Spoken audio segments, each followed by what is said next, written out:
Hi and welcome back to part 2 of navigating your Microsoft Teams meeting interface. In the last video, we talked about joining the meeting, adjusting your device settings. We looked at your participants panel, and we looked at using the meeting chat. In this video, we will be talking about the additional settings that you have access to in your meeting. Again, this video is geared towards YTEP trainees who are using their YTEP email addresses to sign into their Microsoft Teams account. The interface that you see will be the interface that the YTEP Microsoft Teams platform provides for YTEP trainees with a YTEP email address. So we are back in our meeting. Again, the last video we covered people, chat, reactions. We spoke about the camera, whether it's on or off, microphone on or off, and we talked about your device settings. In a meeting, you have meeting options. These options will vary based on what your instructor has set for their meeting. If you are the person organizing the meeting, then you can go ahead and change your meeting options. Meeting notes basically opens up a Microsoft Word-like interface that allows you now to create or take notes. You should always remember that any notes taken in this meeting is shared in the meeting chat. So there are no private notes in a Microsoft Teams meeting. All right? Just like you don't have private chats within the meeting, all comments in the chat is shared with everybody in the meeting. Your meeting notes are also shared in the meeting with everyone invited, those who attended and those who did not attend. Once they have an invitation to the meeting, will have access to the meeting chat. And all the information shared in that chat. So your meeting information basically gives you the ability to copy the meeting link and share the link. It gives you the information pertaining to the meeting, the date, time. You can get the join information.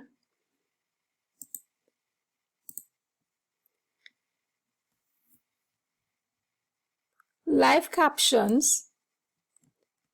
Using live captions basically allows you to turn on your computer's speech to text. And once your live captions are on,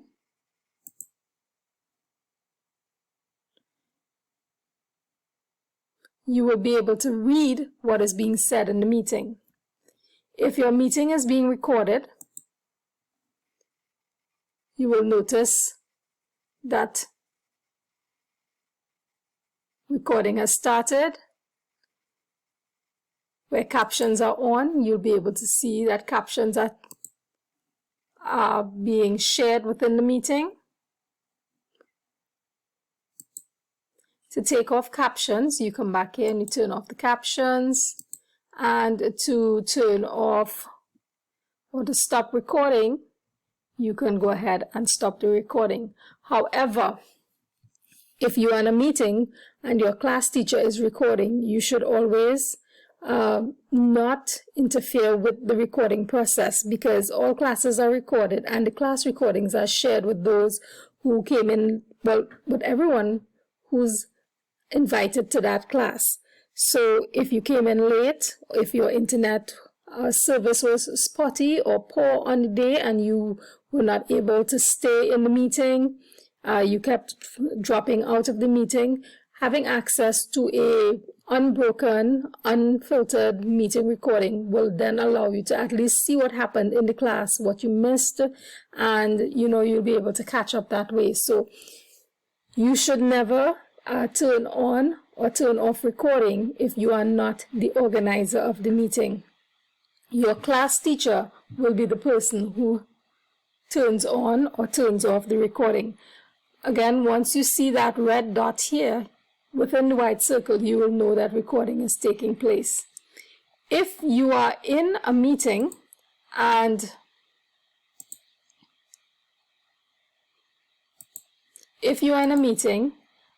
you have poor internet service on the day, what you can do is use the turn off incoming video.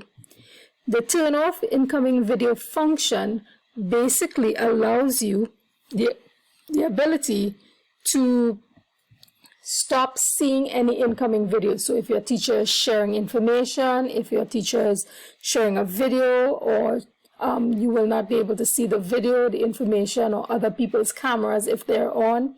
You will not be able to see anything in the meeting, but you will be able to hear what's happening in the meeting, and you'll still be able to chat or converse verbally in the meeting, so you can still participate in the meeting. Again, this is a feature that you would use on days where you have very poor internet service and you want to stay in the meeting but not see what is being shared on the screen.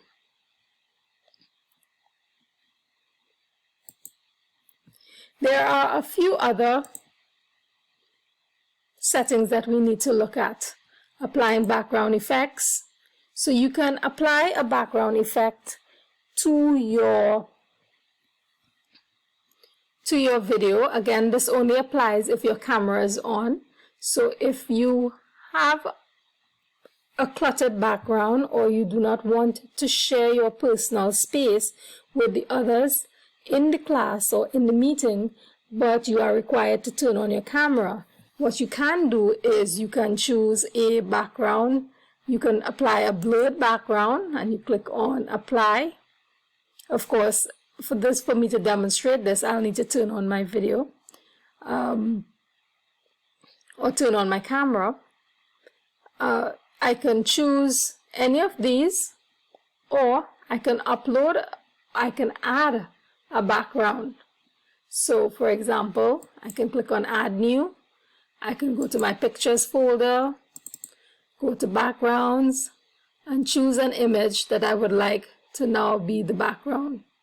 So if I wanted this as my background, I can click on that, click on open, and now when I go to apply background effects, that is now a choice that I can apply as my background. So of course, when you're adding an image to this list of images, you must meet specific criteria. So the minimum size of the image is 360 by 360 pixels. The maximum size of the image, 2048 by 2048 pixels. The image must be either JPEG, PNG, or bitmap image, BMP. And there must be an aspect ratio greater than 4. If you have images on this list that you no longer want to use, you can simply click on the image and remove the image. Again, to apply a background effect, you click on the background and you click on apply, and once your video is on, you'll be able to see the change in background. These features or these functions that I'm demonstrating for you will only appear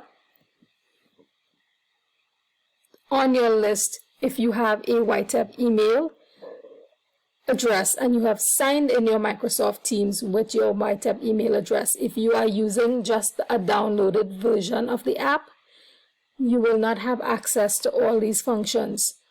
So if you don't see these, then you need to check to see what version of Microsoft Teams you have on your device. The last thing I'm going to show you in the meeting interface is the leave button. As the organizer of the meeting, meaning if you set up a meeting with your fellow classmates, you wanted to have a small group activity with your fellow classmates, you were probably assigned to do group work, or for whatever reason you need to have an online meeting with your classmates, you can set up your meeting, and when you want to end the meeting, you can end the meeting for everyone. Only when you are the organizer of the meeting can you end the meeting for everyone. Otherwise, this button is simply a leave button, and it basically allows you to leave a meeting that is in session. If you accidentally click on the close button, that is equivalent or the same as clicking on the leave button. And if you need to get back into the meeting, you will simply have to go back to your calendar and click on the meeting link to join. Or if you have the meeting link in an email, you can click on the email link and then you can join the meeting. Open up the Teams app on your device and join the meeting. Before I go, I just want to say one more thing.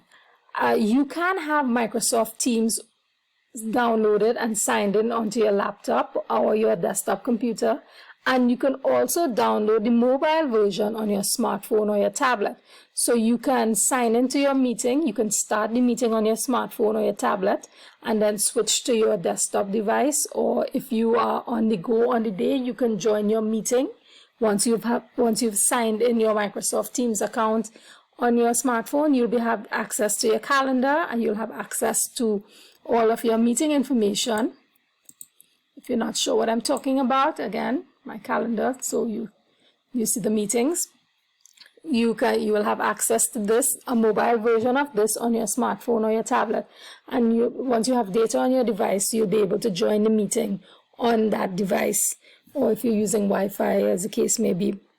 All right, so I hope this video helps. I hope this makes your YTEP Microsoft Teams experience better, more enjoyable, and at least you can have some fun with the app.